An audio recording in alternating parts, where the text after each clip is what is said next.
Welcome to the Stop Dieting podcast, hosted by best-selling, award-winning author and renowned weight loss expert, David Medansky. If you struggle to lose weight or you've lost weight and gained it back, you'll want to listen each week.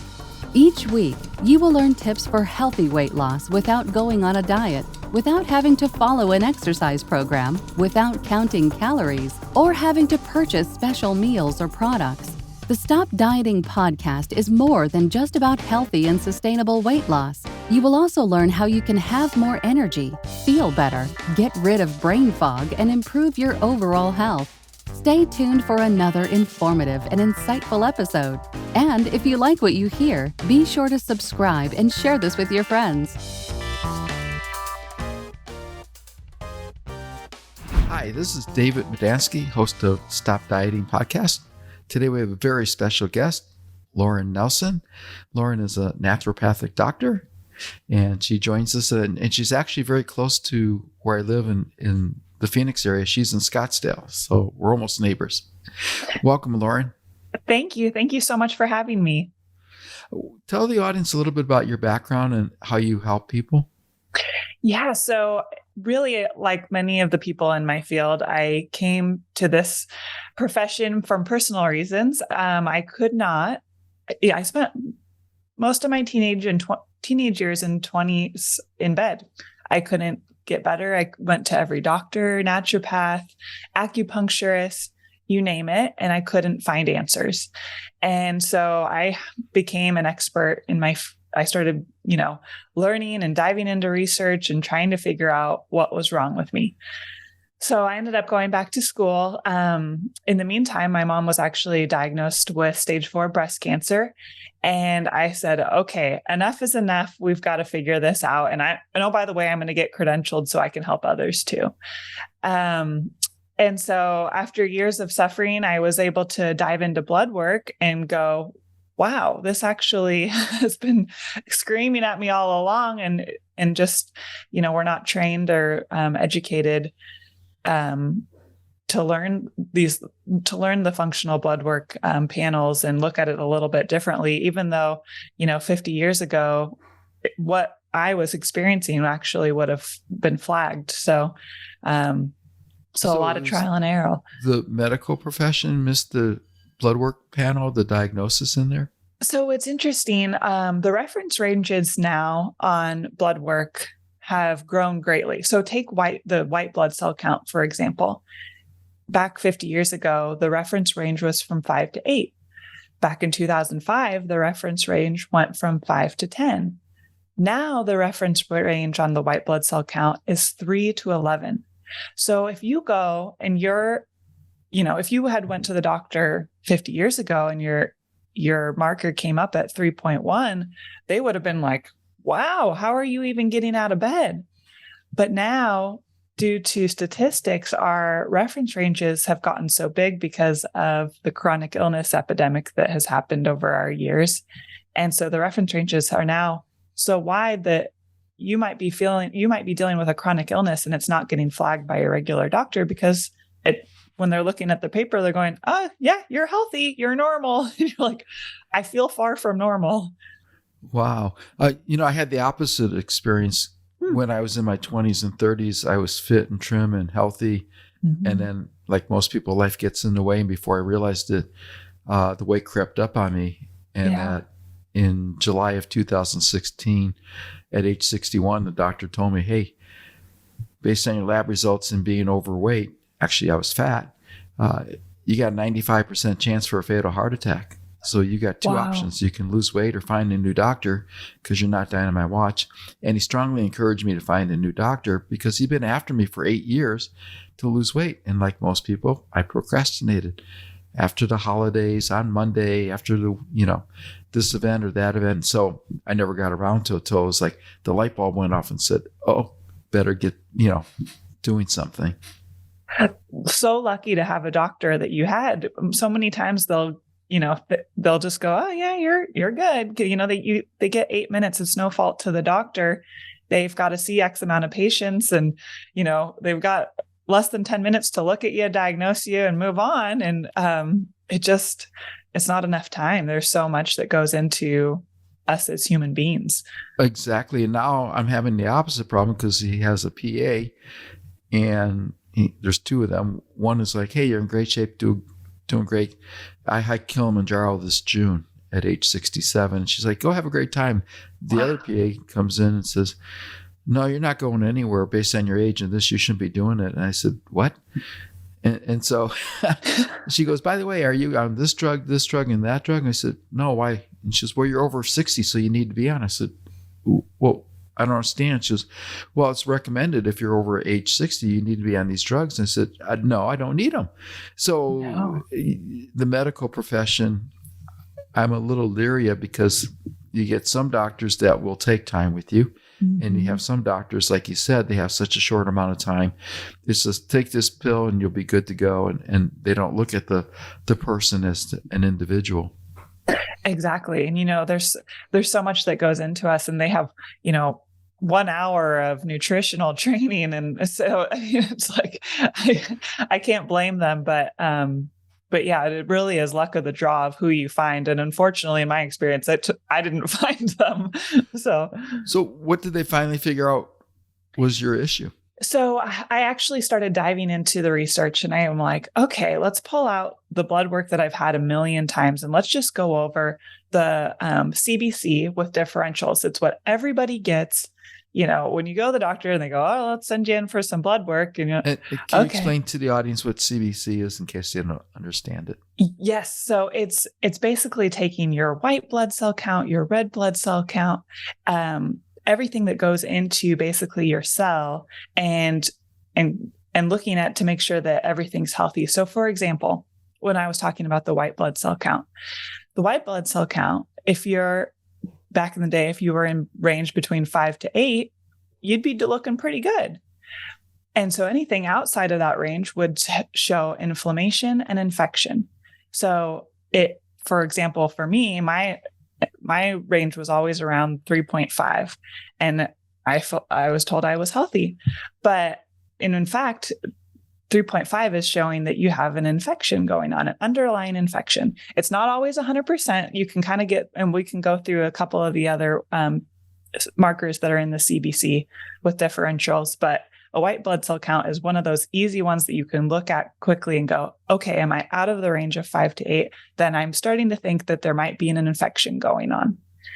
If you go down a little bit into the CBC, there's also a number called the neutrophil percentage. And the neutrophil percentage is an ideal reference range from 40 to 60%. So if you fall within that marker, you're looking pretty good. But if you're over 60%, say you're at a 63%, your doctor would say, you're healthy. But really, that's actually a bacterial and fungal infection marker. So you might not be feeling pretty good if you're at 63%, but you're getting told you're healthy. So you got to look at, maybe I'm living in an environment where there's mold. Maybe I'm not eating correctly. Maybe I picked something up on my last travel excursion that could have been causing this bacterial infection that's going on that's not being flagged by my regular doctor to make sure that I'm healthy. Wow, I'm finding this fascinating because I meet people all the time and I look at them and they don't look healthy and they're not feeling really good. They're low energy, the brain fog in the afternoon, and yet they're telling me, well, I went to the doctor and everything came back and I'm in great shape. And I'm thinking, okay, maybe you need a new doctor, or maybe I just don't know what I'm talking about. Right, exactly. And with weight loss, I know you like to, your audience is really focused on weight loss. You could be doing everything right. You could be eating healthy. You could be, walking, getting your exercise in. But if you have an underlying infection, your body's going to protect itself and create this inflammation that will hold on to those extra pounds, that won't make it as easy to lose that 5, 10 extra pounds of inflammation that they're working so hard and, beating themselves up over that they can't get off. But really, it's this underlying infection that's just protecting them. That's a good point, because a lot of times I'll be working with a client and I'll ask them, when was the last time you had your thyroid checked? Most of the time they get the thyroid. Then the next question is, have you had your hormones checked? And a lot of times it's no. And I highly suggest they do that, because a lot of times they'll find that as an underlying issue also. So what are some of the things that causes someone to have the inflammation in their body? So I always kind of go back to there's 3 to 5 possible reasons. So there could be a bacterial infection, something like SIBO, Candida, bacterial and fungal. I like to put those together. Then it could also be a viral infection. We know what's going around, but, a lot of times when you're in high school or college, you could get mono, Epstein-Barr virus, and your body can't ever kind of kick it after you get it. We're seeing that too with long haulers. And then you could have parasites. That could also be a root cause issue, and food allergies. So I kind of always, when I'm looking through the CBC with differentials, that'll often tell us what the root cause is. And so that would affect anything to do from your thyroid to your cholesterol panel. But that's what I love about that CBC with differentials, is because it's the easiest, cheapest test everybody gets, and it's worth its weight in gold, because it can really, once you kind of start breaking it down, it will tell you what you're dealing with. Sort of like the puff test for an eye to make sure you don't have glaucoma. Just very inexpensive, very simple. Exactly. And it's so missed, because you're like, all right, everything looks good. And I just keep going around and around. And years later, I dealt with my issues for over 10 years. And if only I could have gone back in time and known what I know now, I would have saved myself and my family a lot of heartache, because they too were also dealing with some issues. Oh, wow. So as a naturopathic doctor, could you explain to the audience what exactly that means? Yes. So, so what the differential, what does what mean? Of course. Go ahead. I think you stopped. Sorry, I forgot the question. What does what mean? What does it mean to be a naturopathic doctor? So I'm actually a traditional naturopath. So I can run blood work, I can work with you, but I can't technically diagnose or treat. So kind of think of me more as your holistic coach in a way. But I can work with you through blood work. I think another huge component is the emotional side of healing.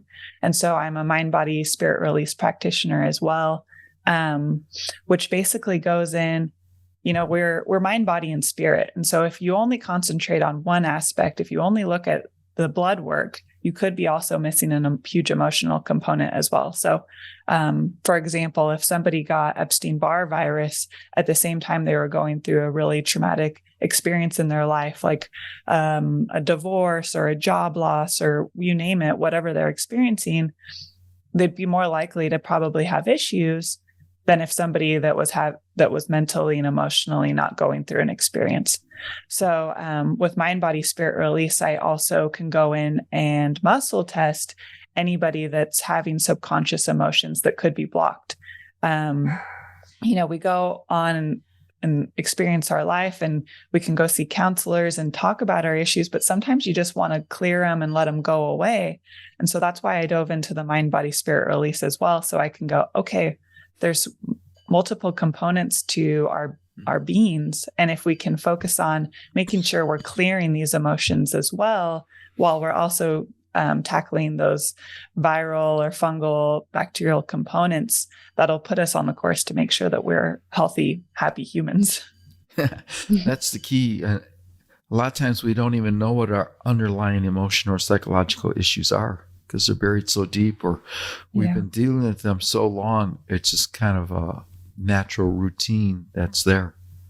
Exactly. You were speaking to the thyroid earlier, and it's amazing. Each of our organs can hold on to specific emotions. So, for example, if you're having a thyroid issue, it often, I'll dive into my clients and I go, okay, well, talk to me about what's going on in your life. And really it comes back to not speaking their truth, or, kind of holding in their emotions. And so it gets stuck into your throat, and you can't express those emotions. If you continue to have a liver issue, there's often an anger component to the liver as well. And it's amazing when you kind of identify in the blood work, okay, this area is elevated. We're going to go after it with supplements, but also let's go after it with the emotional side too. And that's where, you're hitting it from every angle and you can really get on the path to well-being. Dealing with the blood work, do you also look at the sugar and glucose levels for your patients? Oh yeah, that is a huge component to making sure that we're healthy. And a lot of times I've found that I've had so many clients that come to me and they're so frustrated because they're like, I'm exercising, I'm eating healthy, I'm not eating sugar, I'm eating low carbohydrate, yet I'm still having blood sugar issues. And a lot of times the root cause to that could be, again, those bacterial, viral, fungal issues, inflammation, thyroid. And so we'll kind of look at that and figure out, okay, yes, this is important and we need to be able to fix it. But a lot of times, first step is diet, exercise. But then a lot of times you have to go a little bit deeper and figure out, okay, why am I having these blood sugar issues when I've corrected everything else and it's still coming up? Also, what I've noticed too, and a question I start asking people when they have those issues, what medications are you taking? Because a lot of high blood pressure medications will cause a spike in sugar for people. So as you mentioned, they're doing everything right. Yeah. And yet they're coming back with a high sugar level and they're frustrated because they don't know why. And then you find out they're on high blood pressure medicine, and that's one of the negative side effects of it. Exactly. And it's funny because it's not funny because my mom has experienced this with going through chemo. We've really tried to make sure that her blood sugar issues are regulated. And we were just like, what's going on? What, that's what kind of dove me into, let's figure out the root cause. But you're right. Her chemo was the one that was causing her blood sugar issues. And we're like, no matter how hard and how perfect her diet was, it was just a constant roller coaster every day. So, we've been able to correct that with a few supplements, but we're still right on that border. How's your mom doing, by the way? So she's doing fantastic. We just had her scans last week, and we still have, when you're stage 4, they say there's no cure. There's no other stage. So it had spread to her bones, and we still 3 years later have it contained. It hasn't grown. When it goes to your bones, it doesn't go away. But as of last Wednesday, we're 3 years out. It's called NED, no evidence of disease. And she's still NED. So we're just keeping her, hoping it just stays on that path. That's fantastic. And I'm happy to hear that. Are there supplements that you provide for your mom that she's on that you believe may be helping her? Yeah, I work a lot with systemic formulas, and I have her on Sinulin. Also, another good one is berberine. Those are probably my 2 favorites. The Sinulin has helped a little bit more than the berberine, but berberine is so easy to access that we initially had her on that, and then now we have her on Sinulin. But we put her on Sinulin 15 minutes before she eats, and then after she eats, she goes for a 5 to 10 minute walk. Even if it's just around the block with the dogs, just something to make sure that the food isn't sticking around in her stomach and that she's working it off and not letting it just sit there and cause that spike. I know that walking is one of the best physical activities you can do, and I always recommend it to my clients. And the reason being for 2 reasons. Number one, if you're not able to afford or go to a gym, you can at least move and do physical activity. The other thing is Rebel Wilson lost 77 pounds in a year simply by walking an hour a day. And most people, I don't have an extra hour a day.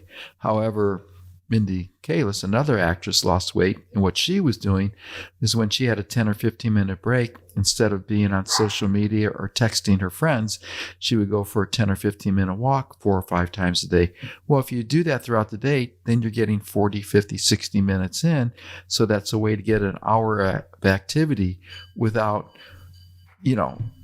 doing it at a, one time period. So you can break it up. It's true. And I always like to recommend it to my clients as well, because, we're in this culture of more, and then we're here, lower your stress, lower your cortisol. And then, a lot of the women that I work with, they're like, but I've been in my spin class every day and, I'm not, and I'm like, no, just, it's too much pressure on your body, too much stress. Walking is the perfect way to decrease your stress, increase your exercise, and not go overboard, because I think we're in this overboard culture of too much. A lot of times when it does come to exercise, especially when you're dealing with, these underlying infections, that's already a stressor on your body. And then if you're exercising 7 days a week, 2 hours a day, that's not good for any of us until we can at least fix one of the two. So, well, exactly. The other thing is, with people making New Year's resolutions, they go to the gym for 3 weeks, whatever it is, and they're eating healthy, and they get on the scale and they haven't lost a pound. And they're like, but I'm doing everything perfectly. What's going on? So they're getting frustrated. Yeah. I had a client that was happening to. And after 3 weeks, I finally said to him, I said, are you exercising more? And he says, yeah, I'm walking 5 miles a day and I'm riding my bike everywhere. And I said, how do your clothes feel? And he goes, well, they're loose. I said, they're loose? And he goes, yeah, people are even asking me if I'm losing weight. However, the scale's not showing it. I said, don't go by the scale. What's happening is you're replacing the fat with muscle. Yeah. And muscle and fat weigh the same. There's a myth out there that muscle weighs more than fat. It doesn't. 5 pounds is 5 pounds. And so the muscle is denser, so it takes up less room. So that's what I explain to people is don't go by the scale. Go by how your clothes fit. And by the way, he usually will have more energy, will feel better. So that's what the guidelines I go by instead of the scale, because the scale will tend to lie to us. And it's just another stressor. It's like you get up and you're like, here we go. And, especially as women, our weight can fluctuate, depending on the day. So I agree. I say the same thing, because it's just to add one more thing in that pressure of what's the number going to say today? It's like, no, just go put your jeans on and see how they feel. Real simple. Yeah. Or your dress size, things that are that easy. So, with the sugar, I like to get back to that because people who are 50 years or older, there's an 80% probability that they're type 2 diabetic or pre-diabetic. And if they're pre-diabetic and they don't change their diet or lifestyle, it means they'll be a full-blown type 2 diabetic within 7 years. How are you finding a lot of your patients are borderline type 2 diabetic or pre-diabetic or actually diabetics? Yes, I would say over 50%. I mean, and it's just getting younger and younger. It even some of the people that I work with in their 20s and 30s that are having that are health, quote unquote healthy, are still having these blood sugar issues. And so I always just tell everyone that I work with, because you get down this like diet rabbit hole, right? And you're just like, okay, what's going on? And it's like, okay, just go back to the basics. And I always just try and make it simple. Whole, real foods. You don't have to go extreme vegan. You don't have to do this. You don't have to do that. Just whole, real foods, and make sure you're getting a fat, a protein, and a carbohydrate in each meal. And they're balanced. You're not eating, a 90% potato and sweet potato with a little bit of butter on it. You got to make sure you're getting some protein, vegetables, and everything as well. So I really try and make it simple for everyone, because we're all on information overload. And so if you can go back to the basics, go shop around the outside of the perimeter of the grocery store, fix those underlying issues, add in some mild exercise, we can get this under control. But if we don't, then we're really not going to like where we're going to be in, 5-10 years, because you don't want to deal with having diabetes. So it's just, I wouldn't wish that upon anyone. So, if we can make it simple, because it's preventable and it's reversible. Exactly. And I also read in other statistics that there are 96 million Americans that are pre-diabetic. I believe it. That's about a third of the U.S. population. And 8 out of 10 of those people aren't even aware of it. Yep. And then you're like 3 o'clock and you're like, why am I so tired? And you go and reach for the candy bowl when you really should just get a spoon of almond butter and preventing that crash from happening.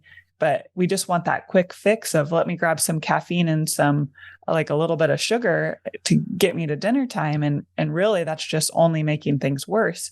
So if you can prevent those crashes from happening, eating those balanced meals, and then if you feel a blood sugar crash coming, or even if you don't, and you just are at 3 o'clock, you kind of get a little snacky, just go in for some fat, eat that little spoon of almond butter and get to dinner.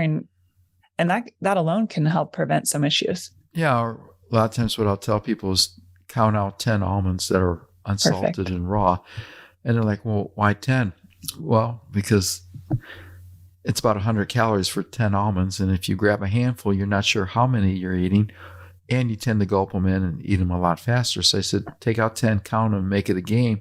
And it's amazing how fast 10 almonds will really disappear, even if it's slow.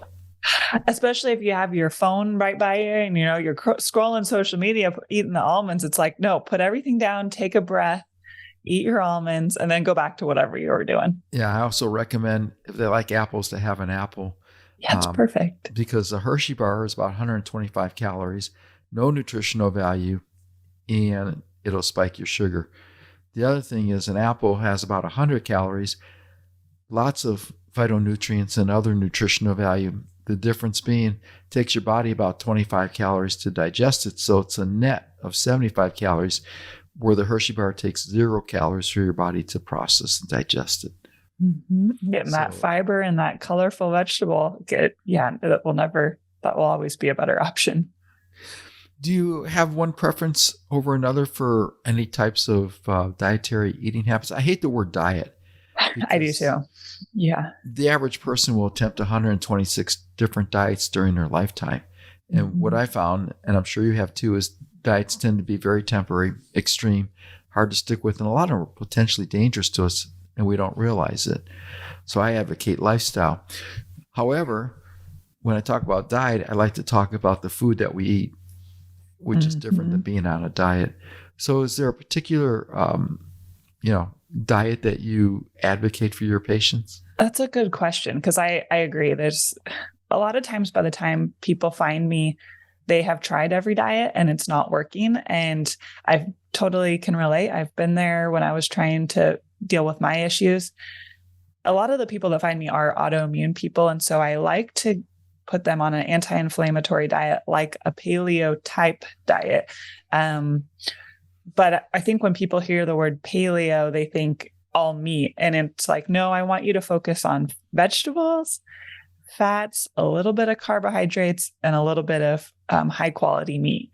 So when you talk about carbohydrates, you're talking about complex carbohydrates versus the simple carbohydrates, because people give the carbohydrates a bad rap. They hear carbohydrates and they think of, bread or pasta. And I think, I'm not allowed to have that. Why are you telling me to have a carbohydrate? Exactly. Yes, exactly. Complex carbohydrates like sweet potatoes.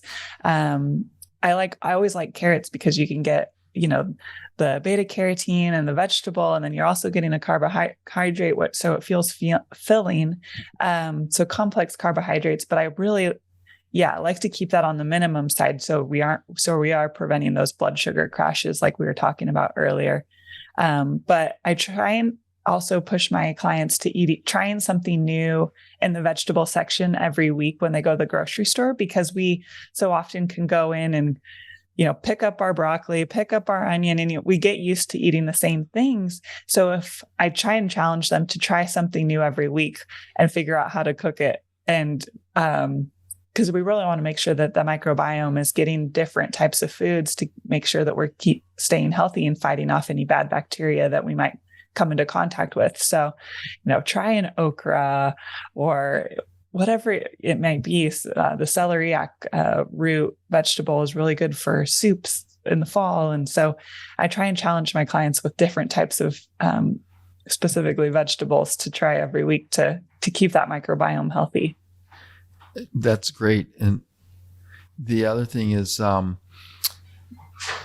corn is not a vegetable. Yes, Grain. thank you. So, if you're thinking about, I'll go get some corn because it's a vegetable, it's not, it's a grain. And corn is one of the worst things you can eat. It's very detrimental to the body. I just saw 2 different articles in 2 different places talking about how bad corn is for us.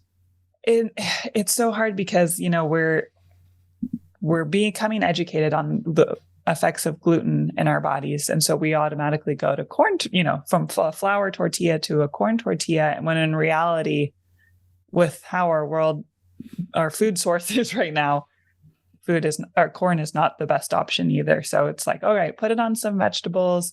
There's some cassava flour tortillas out there now, or jicama root tortillas out there now that can be good replacements. I know it's not the same, and I know everyone loves their tacos, but I'm with you on the corn. It's pretty scary what can be in there. I guess I'm an exception because I don't like tacos. You are an exception, especially being in Arizona. We've got some good tacos around here. Yes. My wife and I like to go down to Rocky Point, Mexico. So. Yeah, us too. Water, very important. Yeah. Especially being in Arizona. A lot of people are chronically dehydrated. In fact, the statistic I read was 75% of the U.S. population is chronically dehydrated. A lot of times we think we're hungry when actually we're thirsty. In your opinion, is water very important for people? Extremely, but it has to be filtered. Especially, with us being in Arizona, we can speak to the fact that our water is very hard. There's a lot of things that we don't want in our body in the water. So finding a good filtration system, and there are a few out there, but it's.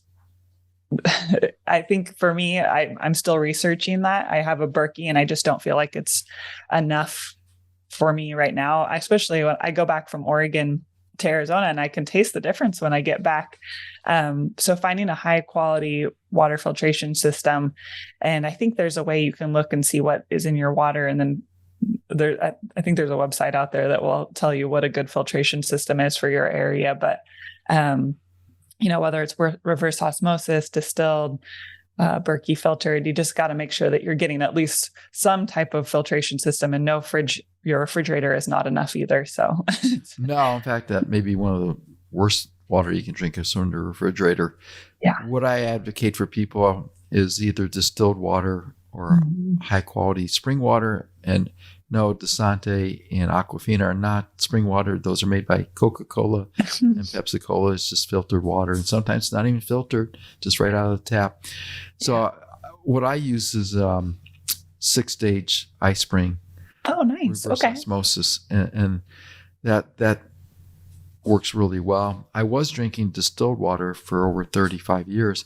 Wow. However, with COVID, water became scarce and also became very expensive. So that's when I switched to the ice spring 6-stage filter watering system, or reverse osmosis system for filtering. So I agree. And the way I describe it, it's not so much filtered water as pure water.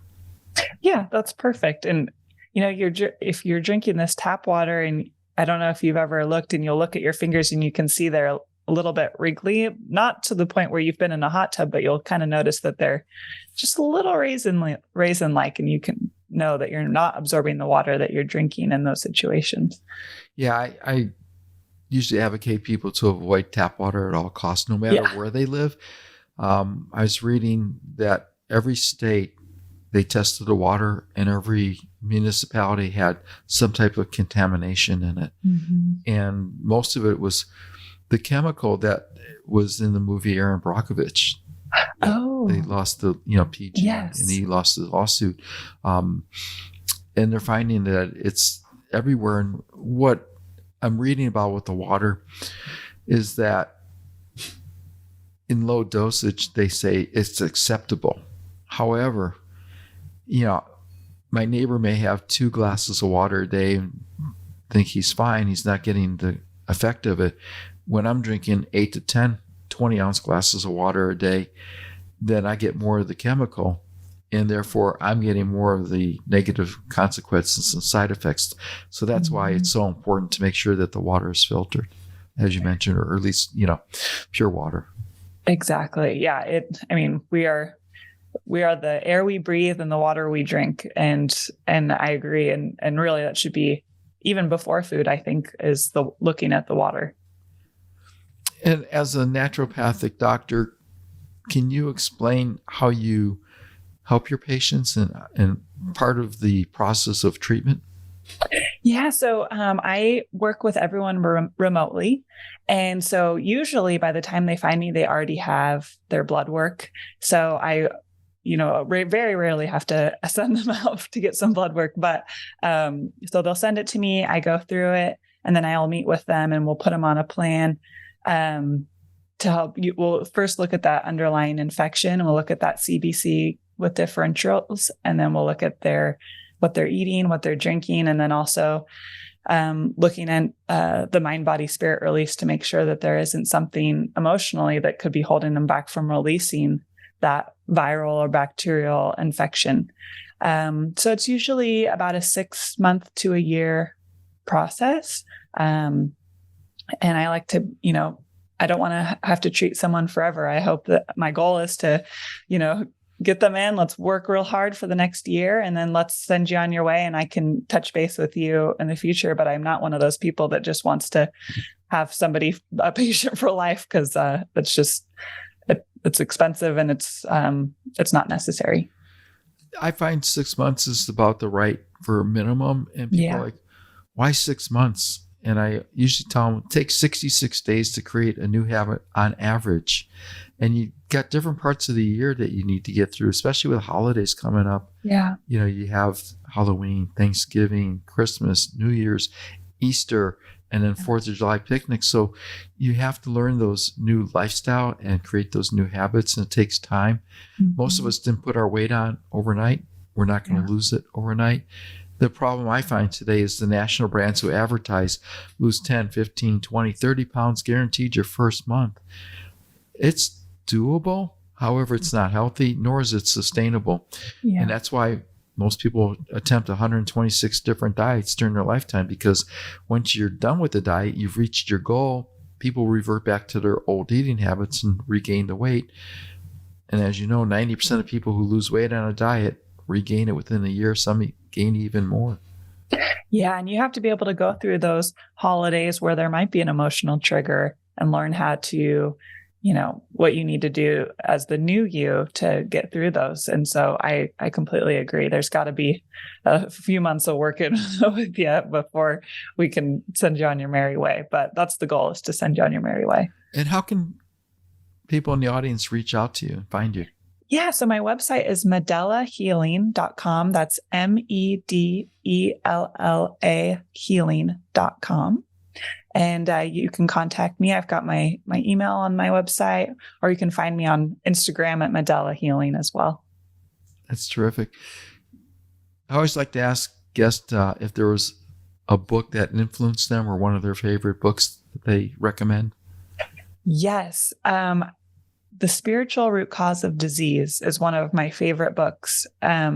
It goes back to the emotional side as well. And you can read it through and go, I've had arthritis. And, oh yeah, that is kind of my mindset. So I love that book.